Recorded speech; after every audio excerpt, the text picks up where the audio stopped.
Good morning, YouTube, and welcome back to my channel, Ask the Immigration Attorney. So I've had a lot of you ask me about hardship letters. So today I'm going to be going over my 5 tips on how to improve your Expedite hardship letter. Okay, so my first tip is to always focus on the petitioner and the petitioner's hardship.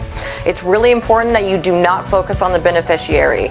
NVC and USCIS and pretty much immigration in general really only wants to focus on the person with status and how they need this immigrant in the United States. So when focusing on a hardship letter, it's really about the hardship to the petitioner, what they are struggling with, and how it relates to the case.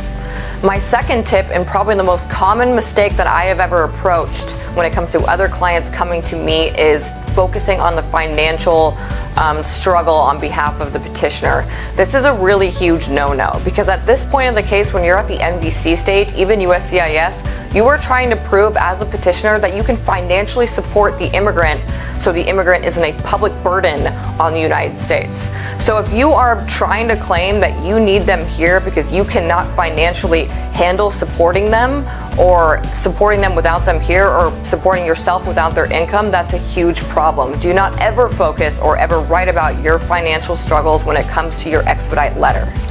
Now, I know I've mentioned this before in my Expedite video that I will link below, but do not ever focus on anything but medical and psychological hardship. This is really what they're interested in. You have to put yourself in the officer's shoes when reading this Expedite. It is a current global pandemic. Everyone and their mother is asking for an Expedite. So you have to differentiate yourself from everybody else claiming some kind of hardship and why they need their case to speed up. The easiest way is to focus on your medical and psychological hardship, therefore get a psychological evaluation. That's what I do with all my clients who have zero hardship and needs at least something to put on paper. Okay, and my last tip is to center your argument on how the petitioner needs the beneficiary in reference to that hardship that you are claiming on your letter. This means, for example, let's say that you have a medical issue, any kind of medical issue, like sleep apnea.